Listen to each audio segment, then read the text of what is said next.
Era casi mediodía en Madrid, pero el cielo seguía opaco y amenazante, como si el invierno se negara a ceder cualquier rastro de calor.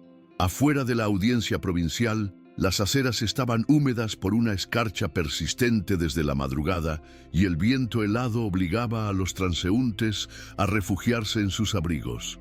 El edificio histórico, con su fachada neoclásica imponente y columnas erosionadas por el tiempo, se alzaba como un monumento a la justicia, pero también a la distancia emocional.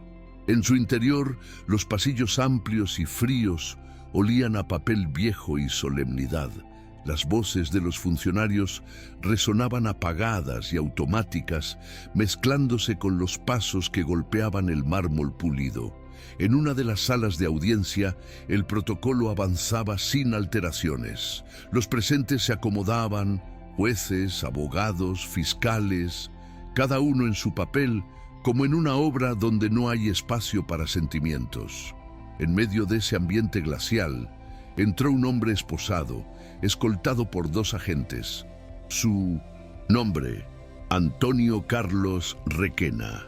Los hombros encorvados, la barba canosa y desordenada, ocultando parcialmente un rostro castigado por el tiempo y la calle.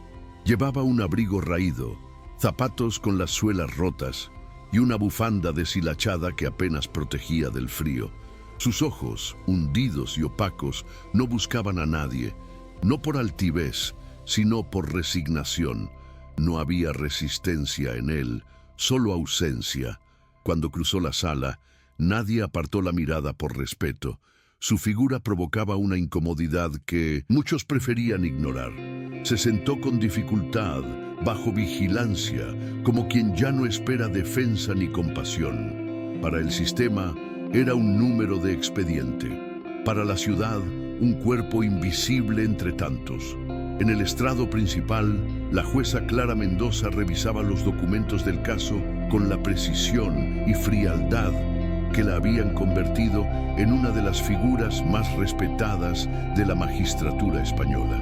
Vestía un traje sastre gris oscuro impecable, el cabello recogido en un moño firme, los lentes ligeramente caídos sobre el puente de la nariz.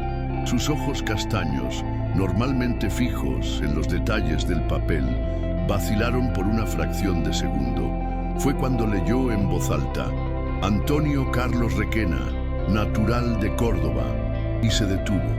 Los dedos temblaron apenas, imperceptible para el resto. Ese nombre resonó como un rayo partiendo el hielo que protegía su interior desde hacía años. Lo reconoció al instante. Era el mismo nombre que aparecía una y otra vez en las cartas que su hermano, el capitán Javier Mendoza, enviaba desde el frente. Si no fuera por Antonio, no habría regresado, había escrito. Clara levantó la vista, miró al acusado durante un largo segundo. El impacto fue silencioso, pero devastador. Frente a ella no estaba un simple vagabundo, estaba el hombre que salvó la vida de su hermano. Un héroe, ahora humillado. Inspiró profundamente y recuperó la postura. El tribunal no era lugar para emociones, pero algo dentro de ella se había activado. Tomó un pequeño bloc y con letra firme escribió un mensaje. Lo entregó discretamente al asistente judicial con una instrucción clara: entregar con urgencia al doctor Eduardo Ferrer. El asistente partió de inmediato. Clara retomó la lectura del expediente, pero su voz cargaba ahora un nuevo peso. El público no lo sabía, pero la audiencia había cambiado de rumbo, y apenas era el comienzo. ¿Te está gustando esta historia? Deja un like y suscríbete al canal. Ahora continuamos con el vídeo. Clara Mendoza creció entre los pasillos silenciosos de una casa militar en Valladolid, donde la disciplina era norma y el afecto un lujo implícito. Desde pequeña aprendió a mantener la compostura, a reprimir el llanto, a valorar el honor por encima del bienestar. Su padre, un coronel retirado, era severo. Su madre, una figura ausente y sumisa a las convenciones. Su única conexión emocional verdadera era su hermano Javier, protector, alegre, cercano. Cuando él partió a la misión en Líbano, Clara ya había iniciado su carrera judicial. Leía sus cartas con una emoción contenida, pero las releía por la noche, en silencio, entre lágrimas que nunca mostraba. Cuando llegó la noticia de su muerte, Clara no lloró en público, ni siquiera pidió licencia del trabajo. Enterró su duelo bajo capas de racionalidad, pero algo en ella se congeló ese día. Desde entonces, perfeccionó su imagen, intachable, imperturbable, y sin embargo, vacía. Antonio había seguido otro camino. Fue teniente del Ejército de Tierra durante más de 30 años, un hombre de voz suave, pero de valor inquebrantable. En misiones internacionales era conocido por su entrega y compasión. Cargaba heridos al hombro, compartía su ración con civiles.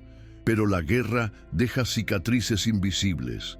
Tras la misión en la que salvó a Javier Mendoza y a otros soldados, fue diagnosticado con trastorno por estrés postraumático.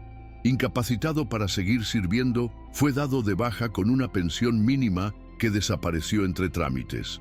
Con el tiempo, la ciudad lo devoró. Pasó a dormir en estaciones, a vivir de restos, a perder amistades, a convertirse en sombra. Sin embargo, mantenía la cortesía. Gracias era su palabra más frecuente, incluso cuando no recibía nada. Cuando Eduardo Ferrer entró en la sala de audiencia, hubo un murmullo inmediato. Alto, impecablemente vestido con un traje azul marino, rostro concentrado y voz persuasiva, Ferrer era uno de los penalistas más reconocidos de Madrid. Nunca se involucraría en un caso por alteración del orden público, pero ahí estaba, avanzando con paso firme, saludando discretamente a Clara con un gesto. Se acercó a Antonio y al presentarse como su nuevo abogado, el anciano lo miró con desconcierto. «¿Por qué haría eso usted?», murmuró. Eduardo solo respondió: «Porque alguien muy importante cree que usted merece más que estas esposas». Desde ese momento, el proceso cambió de tono. La acusación, basada en el artículo 36 de la Ley de Seguridad Ciudadana, se mostraba débil. Ferrer intuía que había algo mucho más profundo detrás. Fuera del tribunal, Clara y Eduardo se encontraron en el aparcamiento subterráneo. Ella, aún con la toga, con los ojos húmedos de contención. Él, apoyado en el coche, esperando una explicación. «Era amigo de Javier», dijo Clara en voz baja. «Lo salvó. No puedo permitir que muera como un desconocido». Eduardo no hizo preguntas. Comprendió que no era un caso, era una deuda del alma. Decidió entonces investigar el pasado militar de Antonio. Lo que encontró fue alarmante: informes inconclusos, documentos perdidos, una recomendación de condecoración que nunca se tramitó. Todo apuntaba a un olvido deliberado. Antonio comenzó a cambiar lentamente. En los días siguientes, llegó puntual a cada audiencia, más limpio, con ropa donada por una ONG. Recibía miradas de desconfianza, pero su actitud seguía siendo la misma: humilde, respetuosa. En una pausa del juicio, Clara se le acercó y por primera vez le habló directamente. «Mi hermano era Javier Mendoza. Usted lo conoció». Antonio tembló. Era un buen soldado, mejor hombre. Silencio. Ella asintió. En ese instante, algo se rompió entre ellos: la distancia, el miedo, el olvido. Por primera vez, Antonio se sintió visto. Las audiencias se tornaron tensas. El fiscal, joven y arrogante, minimizaba el pasado militar de Antonio. «No estamos juzgando a un héroe, sino a un infractor». Eduardo respondía con firmeza: «No se puede juzgar sin conocer la historia completa». Clara, aunque neutral en su discurso, guiaba las sesiones con una mirada cada vez más humana. La prensa comenzaba a interesarse. «Exmilitar indigente juzgado por dormir en la calle», decían los titulares. Pero aún no sabían la verdad. La presión institucional crecía. Eduardo solicitó acceso a archivos militares restringidos. Le fue negado. Recurrió. Visitó antiguos compañeros de Antonio, muchos ya retirados, y viviendo fuera de Madrid. Encontró a un sargento en Zaragoza que aún guardaba una carta de Javier Mendoza, mencionando a Antonio como un ángel en medio del infierno. Cada testimonio reconstruía la imagen de un hombre que dio todo y recibió nada. Eduardo volvía agotado de cada viaje, pero Clara lo animaba. No es solo por él, es por lo que representamos. Una mañana Antonio fue llamado a una sala reservada del juzgado. Clara lo esperaba, acompañada por un psicólogo. Le ofrecieron ayuda médica especializada. Él dudó. No quiero ser una carga. Ella insistió. Usted cargó con muchos. Ahora nos toca. Y él lloró, en silencio, como lloran los soldados. En la siguiente audiencia, algo inesperado sucedió. Un general retirado, Domínguez, apareció sin previo aviso. Caminó con dificultad hasta el estrado y declaró: «Ese hombre me arrastró entre disparos, me salvó la vida en Alquiam». El fiscal intentó interrumpir, pero Clara lo detuvo con un gesto. La sala entera guardó silencio. Antonio bajó la cabeza. Había vergüenza, sí, pero también alivio. Finalmente, alguien recordaba. El caso tomaba dimensión nacional. Parlamentarios comenzaron a intervenir. El Ministerio de Defensa fue presionado para reabrir expedientes archivados. Eduardo tenía ahora pruebas de que Antonio fue postulado para recibir la Cruz del Mérito Militar con distintivo rojo. Pero el trámite fue bloqueado. La razón: estado mental inestable. La ironía era cruel. El mismo trauma de guerra usado para negar el reconocimiento. Las últimas audiencias fueron presenciadas por veteranos, civiles, ONGs y estudiantes de derecho. Clara, siempre contenida, tenía ahora en su mirada una nueva firmeza, la de la justicia con rostro humano. Antonio ya no estaba solo. Su historia había sido contada. Su país, por fin, comenzaba a recordar. El día de la audiencia final, la sala estaba abarrotada. Había cámaras de televisión, reporteros, exmilitares con uniformes gastados y ciudadanos comunes que solo querían presenciar algo justo. Antonio, vestido con un traje prestado, miraba el suelo con la misma modestia con la que había vivido. Clara, desde el estrado, mantenía el porte recto, pero sus ojos estaban húmedos. Eduardo Ferrer, de pie junto al acusado, tenía en sus manos un legajo de documentos. Era el expediente desclasificado que confirmaba todo.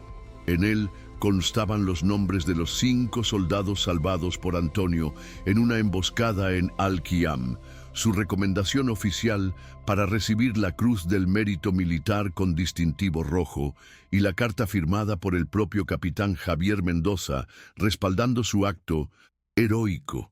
Era más que una defensa, era una restauración de la memoria. Cuando Eduardo terminó su exposición, Clara respiró hondo. Hizo una pausa prolongada. Luego miró a Antonio directamente. «Este tribunal reconoce que el sistema ha fallado», comenzó, con la voz apenas quebrada. «Durante años se ignoró el sacrificio de un hombre que sirvió con honor, que salvó vidas y que fue arrojado al olvido. Hoy, en nombre de la justicia, rectificamos esa omisión». Hubo un silencio absoluto. Entonces, si el tiempo se hubiera detenido, Clara se levantó, descendió del estrado, algo inusual para una jueza en funciones, y se acercó a Antonio. Frente a él, sacó una pequeña caja de terciopelo rojo. En nombre de la Audiencia Provincial de Madrid, y con la autorización extraordinaria del Ministerio de Defensa, abrió la caja. Se le otorga la Cruz del Mérito Militar con distintivo rojo, con décadas de atraso, pero con todo el honor que usted merece. Antonio no dijo nada. Solo se llevó la mano en corazón y empezó a llorar. El general Domínguez, entre el público, se puso de pie y aplaudió.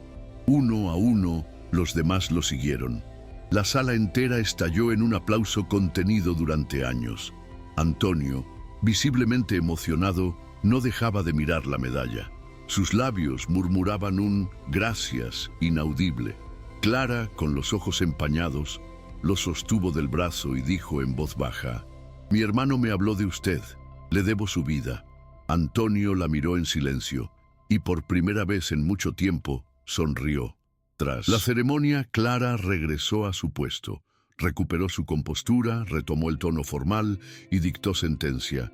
En virtud de lo expuesto, este tribunal absuelve al acusado de todos los cargos. Además, ordena al Estado español el otorgamiento inmediato de una pensión vitalicia, alojamiento digno y atención médica integral para el señor Requena, porque un país que olvida a sus héroes pierde su alma. Las palabras resonaron con fuerza. Nadie habló. Solo se escuchó el sonido de una justicia que, por fin, era algo más que un concepto. ¿Te está gustando esta historia? Deja un like y suscríbete al canal. Ahora continuamos con el vídeo. Antonio fue recibido con honores en su nuevo hogar, un pequeño pero acogedor apartamento en el barrio de Tetuán, amueblado gracias a donaciones anónimas. La comunidad lo abrazó con respeto y los vecinos, muchos de ellos jóvenes, se acercaban para conocer al héroe olvidado. Antonio, al principio tímido, empezó a salir al parque, a leer bajo el sol, a tomar café en el bar de la esquina. Se convirtió en un símbolo viviente de resiliencia, pero más que todo eso, volvió a sentirse humano. Por primera vez en décadas, dormía en una cama caliente sin miedo al ruido de la calle, y todas las mañanas, antes de desayunar, limpiaba con esmero su medalla, como quien honra no su propio valor, sino la memoria de los que no regresaron. Clara, fiel a su naturaleza reservada, no buscó protagonismo, pero cada 15 días, sin falta, pasaba por el apartamento de Minjacinto. Antonio nunca llegaba como jueza, tocaba la puerta, entraba con un pastel o una carta de antiguos compañeros de Javier y se sentaba a escuchar. Hablaban poco, pero se entendían con miradas, compartían silencios cargados de sentido. En uno de esos encuentros, Clara le entregó una copia enmarcada de la última carta de Javier, donde escribía: «Si algo me pasa, quiero que cuides de Antonio como lo harías conmigo».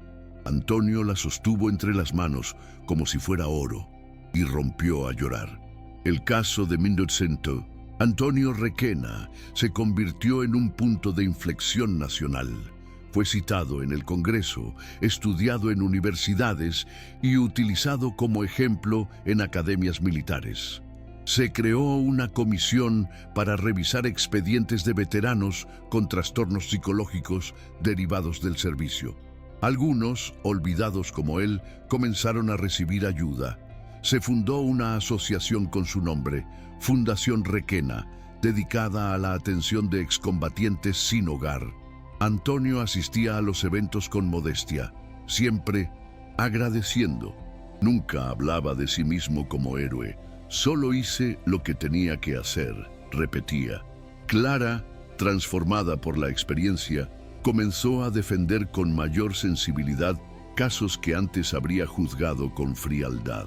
En charlas privadas con colegas decía: «La ley no puede estar por encima de la compasión». Su figura seguía siendo firme, pero sus sentencias ahora incluían humanidad.